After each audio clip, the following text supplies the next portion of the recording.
और इस नए विश्लेषण में आप सभी का स्वागत है। जरा सोचिए, एक आदमी जो पावर के बिल्कुल सेंटर में था, एक ऐसा इंसान जिसके पास शायद कई ऐसे राज थे जो अगर बाहर आ जाते तो पूरी सियासत हिल सकती थी, और फिर अचानक से उसकी मौत हो जाती है। आज हम जिस विषय पर बात करने वाले हैं उसने वेस्ट बंगाल के राजनीतिक गलियारों में एक तूफान खड़ा कर दिया है।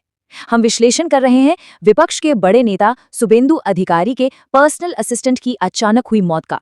तो सबसे पहला सवाल जो दिमाग में आता है, क्या ये सच में सिर्फ एक सामान्य घटना थी? देखिए, जब कोई आम इंसान किसी हादसे का शिकार होता है तो नेचुरली हम उसे एक दुखांती का मानते हैं।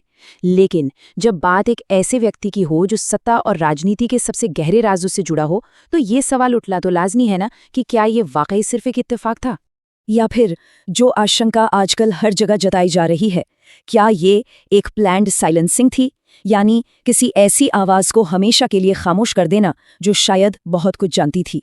ये वो दूसरा पहलू है जिसने इस वक्त बंगाल की पूरी पॉलिटिकल चर्चा को अपने कब्जे में लिया हुआ है। तो चलिए इन दोनों पहलुओं को तथ्यों के आधार पर समझने की कोशिश करते हैं, बिल्कुल निष्पक्ष होकर। आइए इस रहस्य की परतों को थोड़ा खोलते हैं और देखते हैं कि आखिर सच्चाई क्या है।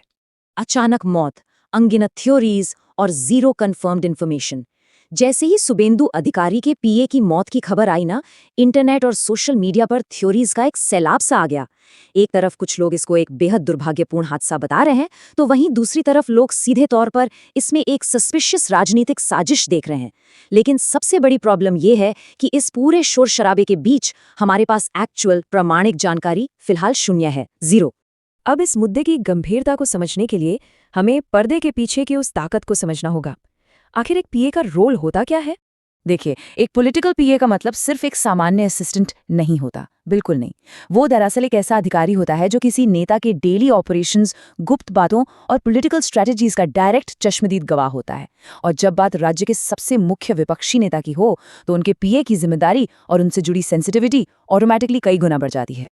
आखिर एक पीए की पहुंच होती कहां है, जरा इस पर गौर कीजिए।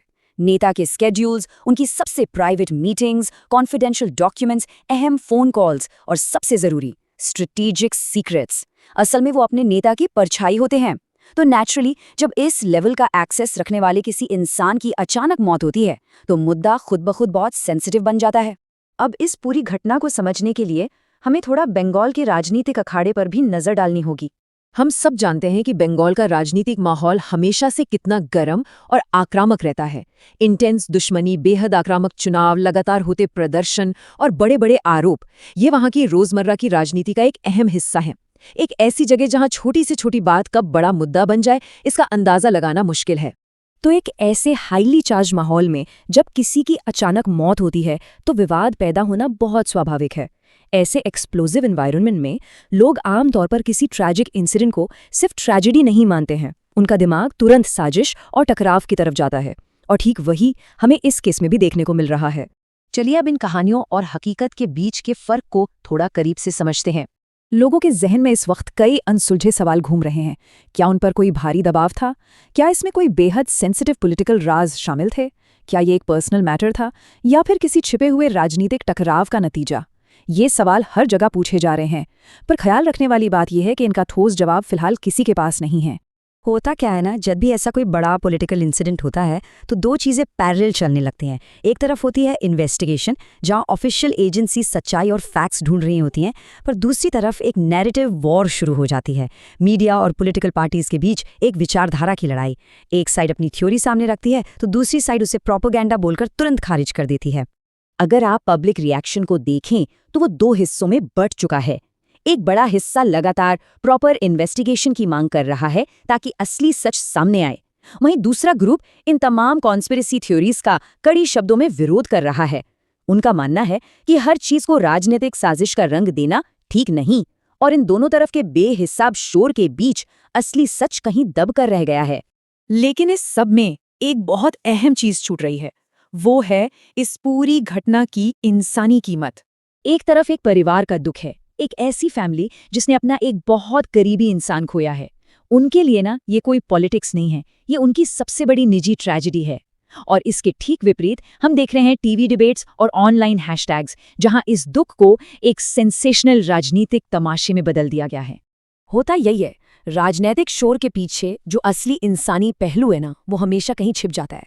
जब भी हम इन अग्रेसिव डिबेट्स का हिस्सा बनते हैं, हमें 2 पल रुककर ये जरूर सोचना चाहिए कि इन आंकड़ों और थ्योरीज के बीच एक जीती जागती इंसानी जान गई है। सियासत के इस शोर में हम उस इंसान की कीमत को भुला नहीं सकते। ये मुद्दा अब एक सिस्टम पर उठते हुए संदेह की तरफ इशारा कर रहा है। आइए इस पर बात करते हैं।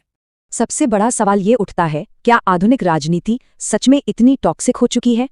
क्या हम आज उस लेवल पर आ चुके हैं जहां पब्लिक को लगने लगा है कि किसी भी आम इंसान के साथ होने वाली दुखांतिका के पीछे जरूर कोई काली राजनीतिक साजिश होगी? ये सोच अपने आप में हमारे समाज पर एक बड़ा प्रश्न चिन्ह लगाती है। और इसके साथ जुड़ा हुआ एक और अहम सवाल, क्या ऑफिशियल एक्सप्लेनेशन से जनता का भरोसा पूरी तरह उठ चुका है? लगातार चलने वाली इस नैरेटिव वॉर ने शायद सिस्टम पर से लोगों का विश्वास इतना हिला दिया है कि अब एजेंसीज की रिपोर्ट्स पर भी लोग आसानी से यकीन करने से कतराते हैं। खैर, एक बात जो बिल्कुल साफ है, बिना ऑफिशियल सबूत के किसी भी नतीजे पर पहुंचना बेहद खतरनाक है। इंटरनेट की बनाई कहानियां चाहे जितनी भी अपीलिंग लगे, बिना फैक्ट्स और प्रॉपर इन्वेस्टिगेशन के किसी भी पक्ष की तरफ ठहराव लेना सिर्फ जल्दबाजी ही नहीं होगी, बल्कि खतरनाक भी है। तो आखिरी सवाल वही रह जाता है, एक दुर्भाग्यपूर्ण हादसा या कुछ और? असली सच क्या है, ये तो सिर्फ और सिर्फ एक प्रॉपर और निष्पक्ष इन्वेस्टिगेशन ही तय करेगी। पर इस पूरी चर्चा ने हमें आज के पॉलिटिकल डिस्कोर्स को एक नए नजरिए से देखने पर मजबूर जरूर कर दिया है।